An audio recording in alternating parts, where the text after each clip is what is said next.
कई संभावनाएं हैं। यहां से कांग्रेस विधायक दिलीप सिंह गुर्जर इन्हीं प्रयासों में लगे हुए हैं।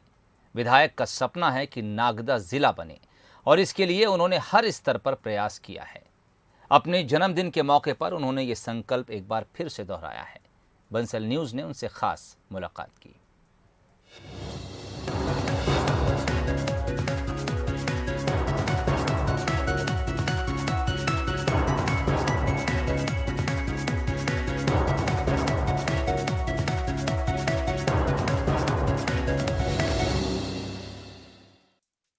इस समय हमारे साथ हैं कांग्रेस के सीनियर लीडर और वरिष्ठ विधायक दिलीप सिंह गुर्जर जी। अगर दिलीप जी की हम बात करें, उनकी पर्सनैलिटी की बात करें, तो वो कांग्रेस के एक ऐसे लीडर हैं जिनका बहुत गहरा जनाधार है। और अगर हम बात करें उनकी कॉन्स्टिट्यूंसी की, नागदा की अगर हम बात करें, तो ये एक ऐसी कॉन्स्टिट्यूंसी है जो आसपास से घिरी हुई है, जहां भारतीय जनता पार्टी या आप राष्ट्रीय स्वयंसेवक संघ की जो दृष्टि, सोच और विचारधारा है, उसका बहुत गहरा प्रभाव है इस पूरे क्षेत्र में। मालवा का ये जो क्षेत्र है, लेकिन वो निरंतर चौथी बार के विधायक हैं और अपनी शक्ति, अपनी स्ट्रेंथ पर वो जीतते रहे हैं। हालांकि बड़ा आश्चर्य हुआ था जब 2018 में कांग्रेस की सरकार आने के बाद क्षेत्र की जनता और इस पूरे इलाके में, इस पूरे क्षेत्र में ये माना जा रहा था कि वो कैबिनेट मंत्री बनेंगे, लेकिन ऐसा नहीं हुआ। लेकिन दिलीप जी को इसका मलाल नहीं है, हमारे साथ हैं। आगे किस तरह से राजनीति की धारा कांग्रेस की आसान नहीं दिखती है, वो क्या सोचते हैं, कैसे आगे जाने के लिए वो खुद को तैयार पाते हैं, हम उन्हीं से बात करेंगे। बहुत स्वागत करता हूं दिलीप जी आपका। किस तरह से एक कठिन समय में कांग्रेस की राजनीति करने वाला एक सीनियर लीडर दिलीप सिंह जी क्या सोचते हैं आगे कांग्रेस के लिए? क्या लगता है आपको इस चुनौतीपूर्ण समय में किस तरह से कांग्रेस का एक विधायक, जबकि आर्थिक मंदी है, कोरोना की चिंता है, किस तरह से आप वर्तमान राजनीतिक परिस्थितियों को देखकर आगे बढ़ने के लिए अपनी दिशा तय करते हैं? निश्चित रूप से हम देखें, मैं 2003 से 13 तक लगातार 10 साल भारतीय जनता पार्टी के सरकार में विधायक रहा। वो जनता क्या चाहती है और कैसे काम करना है वो मैं अच्छी तरह जानता हूँ। हम लगातार जनता के बीच में उपस्थित 24 घंटे उपस्थित रहता हूँ। मैं, मेरा दरवाज़ा हमेशा खुला है पब्लिक के लिए, कभी भी आए तो कभी भी उनके लिए उपलब्ध रहता हूँ मैं। और जहाँ तक इस क्षेत्र के उन्नति विकास की बात है, 93 के बाद ही इस क्षेत्र में उन्नति विकास के नए रास्ते खुले हैं। तहसील भी बनी है। अब हमने कमलनाथ सरकार में जिले का प्रस्ताव भी पास करा लिया था मंत्रिपरिषद से, परंतु भाजपा राज में और उसको प्रस्ताव को रोका गया है। अभी हमने मुख्यमंत्री से भी मांग करी कि उसको नागदा जिला बनाने के गजट नोटिफिकेशन किया जाए, कि हम लगातार जनता के बीच में रहते हैं, उनके सुख दुख में हमेशा भागीदारी बने। यदि कांग्रेस को यदि मजबूत बनना है तो उनके सब क्षेत्र के लीडरों को भी जनता से सीधे लगाव रखना पड़ेगा। ये इम्पोर्टेंट बात आपने कही है। ये बात अरुण यादव जी से भी कुछ समय पहले जब हमारी बात हुई थी, तो उन्होंने भी कहा कि कांग्रेस में संवाद का एक मजबूत पुल होना चाहिए। क्या कहेंगे आप? निश्चित रूप से हम देखें तो लगातार जिस प्रकार भारतीय जनता पार्टी में उनके कार्यकर्ताओं बुला के बातचीत की जाती है, एक चर्चा की जाती है कि हम कांग्रेस का संगठन किस प्रकार से मजबूत है, इस बारे में भी लगातार एक अलग से ही प्रकोष्ठ निश्चित रूप से बनना चाहिए, जो वहाँ के क्षेत्र के विधायकों से पूछे, सांसदों से पूछे, पूर्व विधायकों से पूछे किस प्रकार से हम पार्टी उनको क्या क्या क्षेत्र में परेशानियाँ आ रही है और आने वाले समय में क्या परेशानियाँ आ सकती है, और जीतने के लिए हम पार्टी और संगठन को क्या करना चाहिए उस क्षेत्र में, इस पर एक रणनीति तैयार होना चाहिए। कमलनाथ जी से आपकी बात होती है। कमलनाथ जी काफ़ी, आपको जिस तरह से हम सुनते हैं कि काफ़ी उनका विश्वास भी है और आपकी शक्ति को भी वो समझते हैं। कमलनाथ जी के सामने आपने कभी अपनी बातें रखी इस तरह से? नहीं, अभी बीच में हम लोग चर्चा हुई, राय साहब से ही बात हुई, हमें कमलनाथ जी से बात हुई, तो यही कि हम पब्लिक में सीधे जाएं और काम करें। अभी दिग्विजय सिंह जी के माध्यम से पद यात्रा चल रही है, हमारे क्षेत्र में भी चल रही है, और मैं तो पूरे क्षेत्र की पद यात्रा एक एक गाँव की करने जा रहा हूँ। तो निश्चित रूप से हम सब लोग पब्लिक में जाएंगे, और जो पब्लिक है, महंगाई है, भ्रष्टाचार है, आज आम पब्लिक देखें, चाहे तहसील का काम हो, चाहे नामांतर बंटवारे का काम हो, कहीं भी राहत की सब दूर भ्रष्टाचार का बोलबाला है। चाहे पुलिस डिपार्टमेंट देख लें, जो पब्लिक को राहत मिलना चाहिए, जो व्यक्ति को न्याय मिलना चाहिए, वो अभी भारतीय जनता पार्टी शासन में नहीं मिल पा रहा है। निश्चित रूप से इसका फ़ायदा कांग्रेस को मिलेगा। जो ऑब्जर्वर हैं वो ये मानते हैं कि दिलीप जी की शैली भारतीय जनता पार्टी से बहुत मिलती है। अपने क्षेत्र में अपने को पूरी ताकत से झोंके रहो, लोगों से 1-to-1 कांटेक्ट करो। तो कभी मन नहीं होता आपका कि थोड़ा सा आपके कई साथी इस समय हैं ही जो बीजेपी में गए? नहीं, मेरा तो 2003 में जब निर्दलीय बना उस समय भी कई ऑफर आए थे।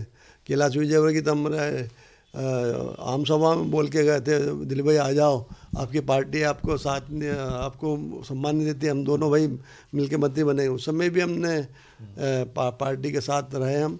तो निश्चित रूप से मेरी महत्वाकांक्षा है, यार मैं चाहता हूँ कि मेरे क्षेत्र की उन्नति विकास हो। मेरी एक ही महत्वाकांक्षा है, किस प्रकार से मैं अपने क्षेत्र की जनता को अधिक से अधिक, क्योंकि ये क्षेत्र भारतीय जनता पार्टी का गढ़ रहा है। यहाँ पे केंद्रीय मिनिस्टर थावरचंद गहलोत भी रहे हैं, तो उनके बीच में राजनीति करना निश्चित रूप से कठिन है, परंतु जनता का विश्वास मुझ पर हमेशा बना रहा है। मैं उस विश्वास को कायम रखना चाहता हूँ और क्षेत्र के उन्नति विकास के लिए काम करना चाहता हूँ। कांग्रेस में बने रहना चाहते हैं आप? जी बिल्कुल, अभी तो कांग्रेस में ही हैं हम लोग, और भविष्य में भी कांग्रेस में ही रहेंगे। कमलनाथ जी जिस तरह से मेहनत कर रहे हैं, मेहनत उन्होंने 2018 में भी की थी, लेकिन ये उनका प्रदेश कांग्रेस अध्यक्ष के रूप में एक पूरा टर्म होगा। 2018 में उनको सिर्फ 6-7 महीने ही मिले थे काम करने के लिए, लेकिन तब भी कांग्रेस की सरकार बनी थी। इस बार आप क्या संभावनाएं देखते हैं? क्या आपको लगता है कि कांग्रेस के सभी नेता एकजुट होकर 2023 के चुनाव में फिर खड़े होंगे? और अब इस बार माइनस हैं ज्योतिरादित्य सिंधिया जी, लेकिन फिर भी कांग्रेस 2 ही दलों की राजनीति है मध्य प्रदेश में। निश्चित रूप से कमलनाथ जी और हमारे वरिष्ठ नेता और केंद्रीय नेता जो जिस प्रकार से रणनीति बना रहा है, तो निश्चित रूप से अभी से उनको जिस प्रकार भारतीय जनता पार्टी चुनाव के 1-2 साल पहले से तैयारी प्रारंभ कर दिया है, ऐसी तैयारी हम लोगों को भी निश्चित रूप से करना चाहिए। जहाँ हम कमज़ोर हैं वहाँ पर अभी से उम्मीदवारों का उनको बोल दिया जाए, बोले तुमको लड़ना है। क्योंकि कांग्रेस पार्टी में एंड टाइम पे टिकट दिया जाता है तो वो अपनी तैयारी ही नहीं कर पाता, तो इसलिए बहुत सी जगह इस कारण से भी हमें हार का मुंह देखना पड़ा है। और कमलनाथ जी एक अच्छे रणनीतिकार हैं और किस प्रकार से कब क्या काम करना उनको अच्छी तरह आता है, तो निश्चित रूप से आने वाले समय में कांग्रेस की सरकार निश्चित रूप से बन सकती है। दिग्विजय सिंह जी, अजय सिंह जी, अरुण यादव, कमलनाथ जी, आपको लगता है एक समन्वय है सबके बीच? सभी पार्टी में ऊपरी लेवल पर मेरी जो चर्चा होती है, सबकी एक ही भावना है कि किस प्रकार से कांग्रेस की सरकार बने। सबका मान सम्मान उसी में है कि कांग्रेस की सरकार बने।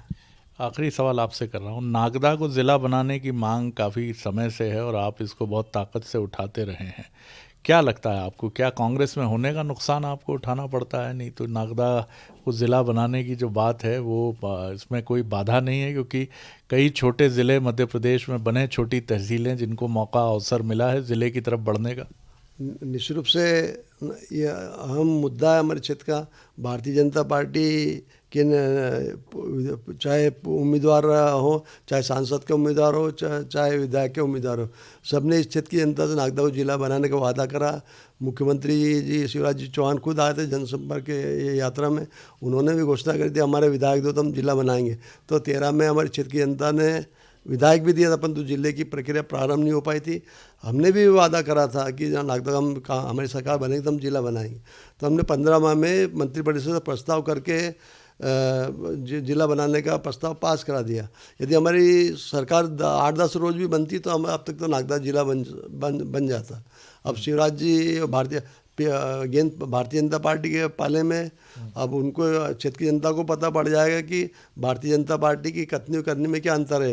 यदि वो जिला बनाते हैं तो मुख्यमंत्री जो 2 बार आ चुके जनसंपर्क 13 और 18 में, तो निश्चित रूप से उनकी भी बात का सवाल है। और भारतीय जनता पार्टी जो लगातार दावे करते हैं हम जिला बनाएंगे, हमारी सरकार आएगी जिला बनाएगी, पहला काम हम यही कारण का नागदा जिला बना। सबकी कितना जनता के प्रति कितने समर्पित है, आने वाले समय में सब पोल खुल जाएगी उनकी। चलिए, मैं बहुत धन्यवाद देता हूं बातचीत के लिए और आपकी भावी राजनीतिक यात्रा के लिए बहुत शुभकामनाएं। ये थे कांग्रेस के सीनियर लीडर और वरिष्ठ विधायक दिलीप सिंह गुर्जर जी। खास मुलाकात में इतना ही। अगली बार एक और खास शख्सियत को लेकर आपसे मिलेंगे।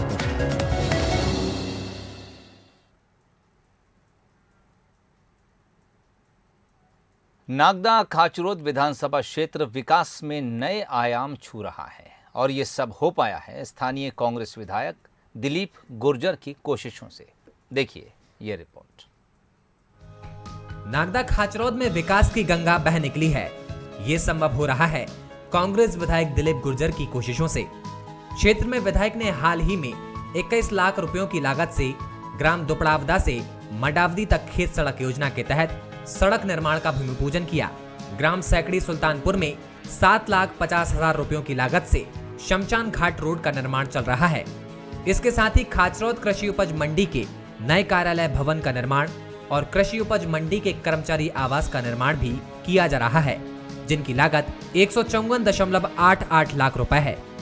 नागदा खाचरोद क्षेत्र में 10 से ज्यादा ट्रांसफार्मर मंजूर कराए गए हैं, जिनमें भीकमपुर विद्युत ग्रिड की लागत 1,85 लाख रुपए, भैंसोला विद्युत ग्रिड की लागत 28,42 लाख रुपए, घिनौदा उपकेंद्र की लागत 33,88 लाख रुपए, आक्या जागीर ट्रांसफार्मर 30,19,000 रुपए, संदला उपकेंद्र 23,30,000 रुपए, भीकमपुर बड़ा गांव लाइन लागत 38,77,000 रुपए, बुरानाबाद पाटसुत्या लाइन लागत 14,54,000 रुपए, धतूरिया, घिनौदा, झिरमिरा, लोहे चितारा, अलसी, बड़ा गांव में ट्रांसफार्मर लगाने को मंजूरी।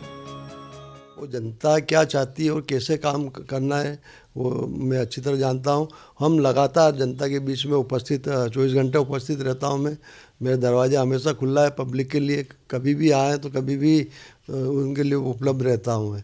और जहाँ तक इस क्षेत्र के उन्नति विकास की बात है, 93 के बाद ही इस क्षेत्र में उन्नति विकास के नए रास्ते खुले हैं, तहसील भी बनी है। अब हमने कमलनाथ सरकार में जिले का प्रस्ताव भी पास करा लिया था मंत्रिपरिषद से, परंतु भाजपा राज में उसको प्रस्ताव को रोका गया है। अभी हमने मुख्यमंत्री से भी मांग करी कि उसको नागदा जिला बनाने के गजट नोटिफिकेशन किया जाए, कि हम लगातार जनता के बीच में रहते हैं, उनके सुख दुख में हमेशा भागीदारी बने। यदि कांग्रेस को यदि मजबूत बनना है तो उनके सब क्षेत्र के लीडरों को भी जनता से सीधे लगाव रखना पड़ेगा। विधायक निधि और अलग विभागों के प्रयास से विधायक क्षेत्र में विकास की गति में अपना योगदान दे रहे हैं। नागदा अस्पताल में नया ऑक्सीजन प्लांट हो या फिर नागदा के किसानों को सिंचाई पंपों का लाभ दिलाना, नागदा विधायक दिलीप गुर्जर हमेशा स्थानीय प्रशासन के साथ मिलकर काम में लगे हुए हैं। खाचरोद क्षेत्र के लिए विकास के लिए कई बड़े विज़न उन्होंने देखे हैं और उसको अंजाम भी दिया है। जहाँ तक जब नागदा प्योर ग्रामीण क्षेत्र में आता था, उन्होंने नागदा को तहसील का सपना दिखाया और नागदा को तहसील उन्होंने अपने पहले कार्यकाल में बनाया था। ये एक उनकी बड़ी सौगात इस क्षेत्र के लिए थी। वे बड़े विज़न इस क्षेत्र के लिए सदैव देखते हैं। उन्होंने जिला नागदा को जिला बनाने के लिए भी वे पिछले 15 वर्षों से प्रयासरत हैं और परिणाम की ओर नागदा जिला अग्रसर है। मैं तो उनको बहुत लड़कपन से जानता हूँ। जब वो छात्र जीवन में काम करते थे उस समय भी मैंने देखा कि वो बड़ी लगनशीलता के साथ अपने कार्य को निभाते थे। जब मध्य प्रदेश के सरकार कांग्रेस की रहा करती थी या और भी कोई दूसरी पार्टी की रही, उसके बाद भी उनने नागदा के लिए अपने छात्र जीवन में एक सबसे बड़ी उपलब्धि दिलाई, जो कॉलेज के रूप में मिली। नागदा पाडल्या कला के श्री राम जानकी मंदिर पर आकाशीय बिजली के बचाव के लिए भी तड़ित चालक लगाने 1 लाख रुपयों की राशि प्रदान की गई है।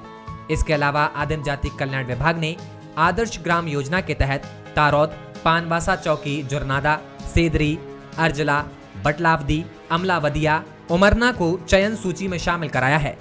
खाचरोद नगर में स्विमिंग पूल का निर्माण 1,48 लाख रुपयों से किया जा रहा है। अपने क्षेत्र की जनता को भगवान मानने वाले विधायक दिलीप गुर्जर हमेशा जनता जनार्दन की सेवा में दिन रात जुटे हुए हैं। नीलेश रघुवंशी, बंसल न्यूज, नागदा। फिलहाल इतना ही, इजाजत दीजिए, नमस्कार।